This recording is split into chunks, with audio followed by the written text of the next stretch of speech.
Hey everybody, Sean here with Marlon again, and we just got done watching the sequel to your favorite movie of all time, Blade Runner.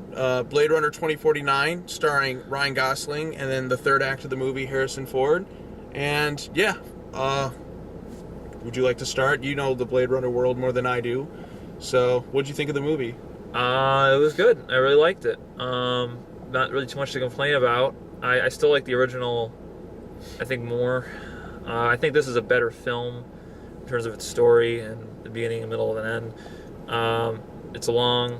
Definitely is long. The short films are pretty cool. I would recommend watching. The movie will be better. You don't necessarily have to watch the original Blade Runner or the other three movies. No, you really don't. To understand it, but it would help because there's certain things they talk about that, like, they refer to a blackout that happens. And if you watch one of the anime short films, you'll understand how that comes to be. And that's a really good one too. That's probably the best of the short films because I like they combined Blade Runner with anime, so that was really cool. Because Blade Runner has a huge influence on anime, like Ghost in the Shell. Like, or I just saw Akira. that movie. Yeah, or Akira. Yeah, but yeah, this one was good, and the whole movie was all around great. The only thing I didn't like was there are certain mysteries that happen, and they kind of recap it for you. That's the only thing I didn't like, just because they should have let the mystery play. Because this one is not as complicated as the original Blade Runner. No, definitely not. It's more straightforward.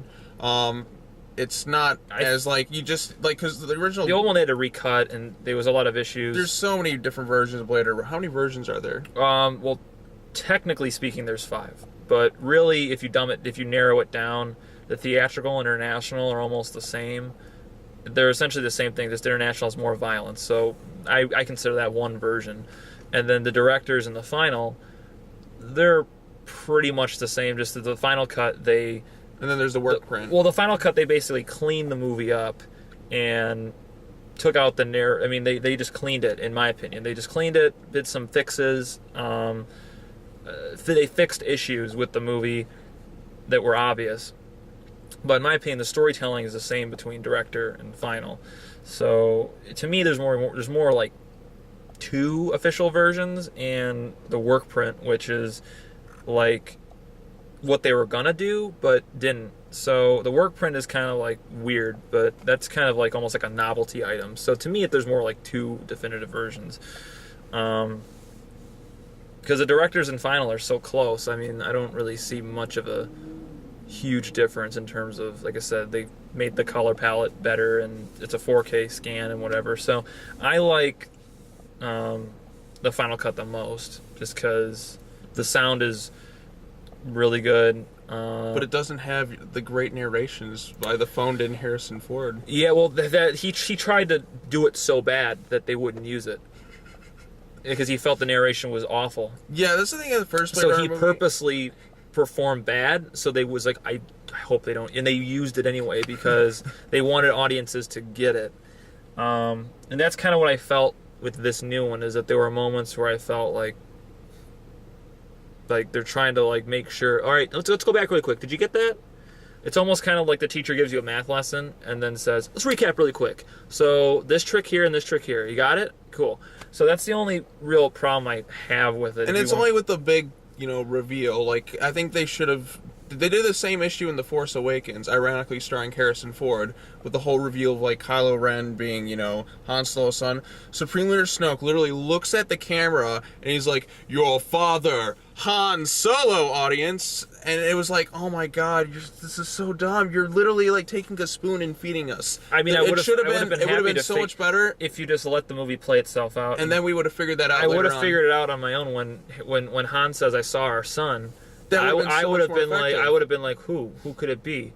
Who's their son? Obviously, it's not John Boyega. Obviously, it's not Poe. Who could it be? And finally, when she says bring him back, it would have been more like effective. I would have liked that a lot more. Because some people may have not necessarily gotten it, and then it would have been more effective than just spoon feeding us. Right, and when you go back and rewatch it, you would understand those lines of dialogue a little bit more. This one, it's not as on the nose as that. Not even close. No, it's not. It's not but they basically, they basically say something, and you're like, okay, I'm listening to you, and then they show you what they're talking about. So I guess they show you and they don't tell. It's like maybe that was the cardinal rule they were trying to follow. I don't know. I wouldn't say it hurts the movie, but it takes away some of the mystery. So to me, it's like a 9.5 out of 10. But it's not like this is bad. I liked it more than the first one. I liked it. I did like the overall plot, and that meant more because the old one was just him tracking down replicants, finding them, and killing them. This was a little bit more mysterious. It was more interesting, and there's one line that I did catch, and I caught it, and I was like, I don't know if anybody else caught that, and I was like, and everything started snapping together. Which line would that be? It was the line when I can't remember. I don't know the name of her character because she was that crazy assassin. Oh, that crazy one. She was I was gonna call her Wallace's assistant. Yeah. Don't you mean Mr. Wallace? She says Tyrell's last trick and I was like, oh, I totally understand. That's why Rachel is different. So yeah, I caught that too, and I'm like, as soon as she said that line, I was like, she's referring to Rachel, and I was because as soon as I was like, I totally know. You mean Lieutenant Einhorn? Yeah, and it's funny because when I couldn't help but start laughing in the theater because in Ace Ventura, it's like, what's the matter, Ace? That bony little bitch. Well, you better put a spoiler alert on. All right, so we're just gonna say overall. No, on the text, like the title, well, like with spoilers, review with spoilers. Well, we're gonna start out with this is all spoiler free right now, and then we're gonna get into. We've been spoiling it the whole way through. Well, we haven't given any details. We've been hinting at things without saying. Well, what I just said, Tyrell's last trick. Some people might catch that line. Well, I mean, they needed to be spoon-fed Blade Runner anyways to figure it out. Most people. Well, just put anyway, whatever. With spoilers, okay, I'll put it with spoilers. I would put with spoilers because we are spoiling it. But right. Essentially, those are Rachel's bones. Mm-hmm. Yeah, I'm like the bones that were there, and they were saying like I didn't know those were her bones at first. I'm like those bones had to be Sean Young. Well, when they first showed when they first said that there was somebody buried there, I was like, I wonder who it could be. And they talked about someone having a kid. I'm like, that must be Deckard. I was who had a kid with Sean Young. Yeah, because like I said, I was thinking like what ending was canon because I know they had the really cheesy like she died in childbirth, which is pretty sad. I wish that they would have been able to show some of those memories. Maybe they would. That's the only thing about it, that it's kind of like between Wall Street and Wall Street Money Never Sleeps. They talk about things like Gordon Gekko's son that winds up getting into drugs and dying of an overdose. We don't get really a chance to see it. With her dying in childbirth, we don't get a chance to see Rachel die in childbirth. So, but it is, and it's creepy because like you see the picture of her and it's pretty, but then Deckard has to go through seeing her again, but then like yeah, and he's like her eyes were green. Like I was like, yeah. So I mean, I like. And then bam. Okay, can we talk about Jared Leto for a second? What the fuck was he doing? Jared Leto just cracks me up in this movie. The entire time I see him, he's like, "It is someone's birthday today. Do you not know pain?" His Mr. performance Deckard? was so over the top. And the thing is, I liked it though. I was laughing about it. He brought me. Well, there's some funny things in the old one too. So the ending, this movie though, like nothing ever unless they're like planning on doing more movies, nothing ever is like followed up on with like Jared Leto at all in the movie. Like it's just like he shows up and then he's just gone. I'm like, oh well, we waited 30 plus years. I'm like, I kind of wanted something more satisfying than what we got. Just same with the ending to this movie, because like, well, obviously like it was revealed that the one girl was Deckard's daughter, as the one lady with the accent calls him, Frieza. What was her name? I don't know. It sounded like Frieza. There are certain things I did forget, so it might be worth a second watch. Yeah, fucking Jared Leto. Like, okay, about him. The ending of this movie just really, I felt pretty unsatisfied because it almost felt like Kay, Ryan Gosling or whatever. His whole storyline almost meant nothing because the movie they set up that they hinted almost too obviously that he was going to be Harrison Ford's son, And I'm like, no. Yeah, I was convinced. I thought, but there was one thing lingering. I'm like, really? I'm like, is it really this simple? I'm like, it couldn't be that simple. That's at first, and then I realized, like, because like when he went to go see the one girl who was, I accepted it because I felt like all the way up until the only reason I would once they captured Deckard, I was convinced. I'm like, yeah, that's his son. I was like, because I was trying to think, I got to be missing something here, and I was like. Is there an element that I'm leaving out? What is it that I'm missing? I would have liked the element if they were twins, because they said they switched up the DNA. It was like the girl was gone, and then like the boy was found. Maybe they felt it was too Star Wars-esque, like Luke yeah, and maybe. I mean, I think it would have been cool if it was just like they were just twins. But the thing that like that gave it away that was the one girl to me was like, okay, like the memory thing. I'm like, okay, like this is too obvious, and then they said they had a daughter, and I'm thinking like throughout the movie, I'm like, is it her? Because she's the one who's like, oh, this memory is real. Like, she's the one who can create the memories. You know what I mean? She knows which ones are real, which ones she's like replicating. She's like, this is a real thing. Like, somebody's lived this. And then Ryan Gosling just like, damn it! He just kind of snaps at one point. And yeah, and I'm like, but I just felt kind of bad for Kay or Joe, because like he really had like no end game. It's just like, because Deckard's just like, are you okay? I mean, like, sorry that your whole quest was like to find you have no greater purpose. And then he's like, yeah, I'll just go lie down and die. I'm like, I feel really bad for Kay. I mean, I didn't like get like teary-eyed or anything when his character kind of just lays there at the end, because I'm like, I don't know like what it was. I think it was because his performance was kind of like, you know, really like straightforward, not as much personality infused in it, except for a few moments. But I just felt kind of unsatisfied with the ending to this movie, because I mean, obviously they left things open, because I heard that they're possibly doing more Blade Runner movies, but like I would have preferred a more finite ending after waiting so long for a sequel. I mean, people have been waiting years for a Blade Runner sequel. Well, I didn't think they were going to do one. Like I was just convinced that they made this thing and they're never going to do it. And I was like, yeah, I'm cool with it being like a one-shot thing. And then they talked, and it was works and about doing it, and then finally they announced it. I was like, oh man, they're finally doing it. And there are definitely shots in there that are callbacks to the old one, the way the city looks, and then there's shots in the new one that's kind of their own thing. I liked it when they went to the abandoned city. Was that the abandoned city from the first movie? No, they went. I don't know where the hell they went, but they went to some. What's cool is you can see the old Tyrell Corporation. You can see the pyramid, and it's all blacked out. Yeah, I recognize the pyramid from that the was first really movie. Cool. I'm glad they didn't go back and overdo it. The city, though, they didn't pander too much to the audience. This is a very like good. sleazy city. Like, there's one scene where people are just like banging up against the glass or whatever, and then just in the background, and I'm like, what? Yeah, it's a pretty nasty city. They don't have the neon umbrellas though. The ones that like the glow stick umbrellas that they had, the original one. You know which ones I'm talking about? Like where and they light up. Oh yeah. I was like, I didn't notice those. I was kind of bummed about that. Ryan Gosling has his like AI that like wants to bang him, which was interesting. Oh, the one that fuses or whatever. Like, and then her story was good. And then Wallace's right hand scary replicant or whatever, like freak, whatever the hell her name was, like kills it or whatever by stepping on the remote. I'm like, oh, she's gonna just do the bitch thing right here and just smash it.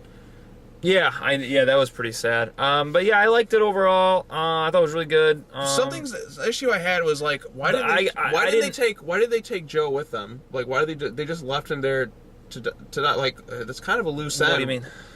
We're in the city when they took Deckard, and I'm like, why don't they just take Joe too? He's clearly not dead. He could clearly come back to bite them in the ass with this. They just kind of left him there. I'm like, why don't you just take him with you as a prisoner? Are you really that stupid? Because like at first, and then like the other group came in and just like, oh, you're the Resistance, Joe, and they get kind of like thrown out of the. They just get kind of forgotten about too. Well, I think they didn't want to tell everything. I understand, because like this movie's long enough as it is. Well, I just don't think they wanted to do like a epic battle of Rise of the Replicants. It's not that type of film. It's not because then it would just be like the Terminator, like robots versus humans. And, I know. And I'm glad they didn't do that, because it's more intense than that. And this movie shot very well though. Like I like. Well, the replicants are really scary in the new one, because like one punch and the human dies. Or when she grabs, Robin Wright, her character, the police chief, when she grabs her hand and like takes a glass and crushes her hand, And again, watching the trailers, I thought the police chief was going to be more of like an antagonist, and she's not. She's just kind of trying to make the best of it. But I was like, wow, like this movie's really brutal in terms of the violence. It's definitely a lot more violent than the old one. Yeah, definitely. It's a lot bloodier. Deckard, his story just kind of gets concluded and wrapped up, which is what I was hoping. And he's not in the movie until like the third act, though. So like, don't expect going to this movie expecting a lot of Harrison Ford. Because I leaned over the theater. I'm like, are we gonna expect some Harrison Ford in this movie? Hello. Yeah, it was good. Yeah, like the only thing I didn't. I think it kind of dragged. Here's what I didn't like about the recap, because when they recap that it's the memory engineer winds up being Deckard's daughter. What I didn't like was that as soon as they were telling Officer K, it's not you. We all of us wish we could be, the natural birth. We all wish, but it's not. We all have that memory too. And it's like, well, then who's the daughter? And as soon as I'm sitting there thinking, and there's a big question mark in my mind, and I'm trying to go back in the movie, and I'm like, who is it? Did I miss something? They start recapping, and they start recapping information you just got told 20 minutes ago, and I'm like, oh, it's that person. Well, okay, well, yeah, I totally could have caught that. It's like you didn't give me a chance to really fill out the math problem. And put the puzzle together. It's more fun when you saw it. And I kind of left that piece of the puzzle behind, so that's why I was like, oh, I totally didn't, I would have liked it if they didn't recap it. I guess that was more to show the audience that Kay figured it out. Kay just figured it out. Kay figured out the mystery. So really, you're getting the whole story from Kay's point of view, which I think a lot of us were hoping that, or not really hoping, but I kind of thought that the story would connect with Deckard, and the story would be from both of their points of view. And eventually, it kind of does. There's a good scene. The scene with Jared Leto and Harrison Ford. That's a really good scene when they're when Jared Leto is doing his thing. Yeah, I thought it was really good because they bring in the replicant of Rachel, and her eyes were green or something like that. That's what Deckard says. He looks at her and then he just turns away. He says, "Yeah, her eyes are green," which, because I know if I was in his position, it would be really hard to resist. Like, here's somebody that you loved and died, and then here she is back again, and it's like that you playfully like forced into like a sexual situation in the first movie. Well, what's funny about the first movie is that they were supposed you're supposed to. They were supposed to make it more loving, and that's how they wrote it in the script. But for some reason, Ridley was like, take advantage of her. Ridley felt that because she's a robot and Deckard's a human, or maybe. And that's one thing I'm glad they didn't do. I wanted to know the answer. I think I still want to know a definite answer, but they're never going to give at the same time. You like the mystery. That's the thing about it too, because at first Jared Leto is talking to him. I love we just call him Jared Leto. We don't call him by his character's name. Jared Leto. Jared Leto. Wallace. But he's telling the story as like you were designed for a purpose, or maybe not. Because like he plays it, it's like he gives it away. Oh, you are a replicant? No, not really. Or are you? No, we're just gonna keep that. Well, they said that Tyrell said that Rachel was an experiment in the first movie. He was like, she's an experiment, and that's, I remembered that, and I was like, well, did Tyrell want her to run away? And I mean, it's like, and be impregnated by. Was that the experiment? Was that the experiment that Tyrell was hoping for? Like, let's just see if I can make an artificial human that can create life. Yeah, like, was that really? And I guess the whole idea that is the police are trying to stop that from happening because it's, well, if this continues, then humans will be gone. Humans will be gone. But what is Rachel then? Like, is because Deckard's daughter, what is she then? Because she can't be born with, it's crazy to think, because like I don't even know what's underneath their skin. Like, is there metal underneath them? No, that would make them Terminators. Yeah. Are they like? Is this in the same universe as Alien and that? Because like I remember there was hints of it. like Ridley Scott and then hinted that Blade Runner and Alien coexist in the same There's universe. one thing that connects it. It's like to me, it's like a little thread. It's in that Prometheus Blu-ray. They talk about how Wayland knew Tyrell, and he's like, yeah, all of his. Are they like? They're not exactly like the same as like David. No, David's an android. David's sure. an android, or replicants or whatever. Are not the same. I don't know. It's kind of confusing. Well, the replicants feel emotion. That's what makes them so. Well, no. Don't you remember? David's like, I feel sad things, and then he just cries and stuff. I don't know. It's interesting what they did with this one. I liked it. I thought it was good. Yep. Trying to think of anything else. It's shot very well. It's like the whole movie is like looked IMAX. Like, I mean, we saw it in IMAX obviously, but like the way it's shot is very well. Like you have your sleazy, dirty moments, and like some of like I like this part where he goes to like the abandoned city, and it's like this like orange glow pretty much encompasses the whole like thing. Yeah, that was really cool. Like, and it was the like casino. quiet. Yeah, this is a very quiet movie, which may put a lot of people off. I think this movie, there's gonna be people who are gonna just absolutely love the shit out of it, and then there will be some people who are like, it will test a lot of patience for some people. I still like the original. Do you think I'm gonna be right? Like, and then it'll test a lot of people's patience because this is a very like slow, long, quiet movie. Like, it's almost like it was almost a bit too long. I think they could have maybe like trimmed out. Maybe like, I mean, obviously things play out, but I think it could have been like maybe kind of felt like two movies. Like in two movies. Like it kind of feels like that because you have Kay's story and then you have Deckard's story, which is just thrown in like the last act, pretty much. Yeah, so it feels kind of like there's two movies. Kind of like I know it's kind of be a weird analysis, but The Living Daylight's a Bond movie. The first opening feels like a short film, and then it switches over, and now it kind of feels like there's almost two plots going on in two movies. So it kind of feels like they took two movies and mashed it into one. And that's what it kind of feels like with this one, is that it feels a little bit like you have like 2/3 of it is one film, and the final act is almost like its own piece. Mm-hmm. Because when Deckard steps in, you know, he becomes, and again, it's almost like Deckard is a piece of the puzzle, like he's a piece of the mystery.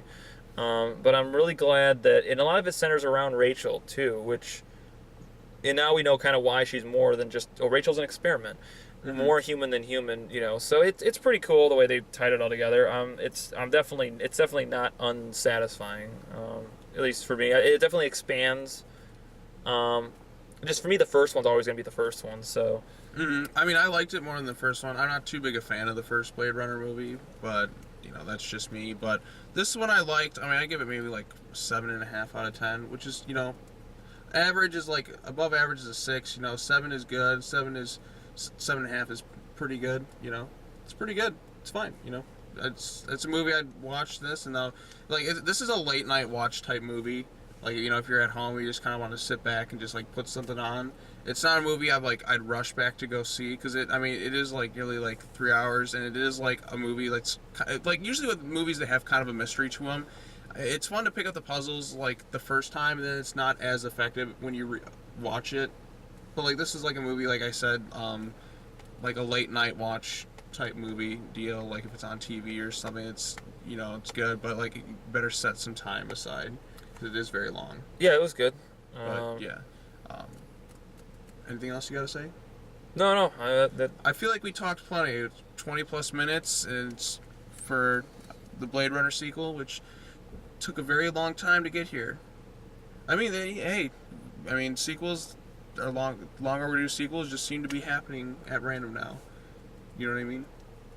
We had this one. We had a few years ago we had Tron Legacy. Just whatever sequels. See, I've never seen the old Tron. Yeah, I like the old Tron. I even like Legacy. So, but yeah, another topic for another day. But anyways, that's gonna wrap it up for this video. Thanks for watching, everybody. Our Blade Runner 2049 review, and I'll be back again sometime soon for, I think next week Happy Death Day comes out, so I'll watch that, and then got other stuff coming out. So yep. Thanks for joining me, sir. Until the next time, bye-bye.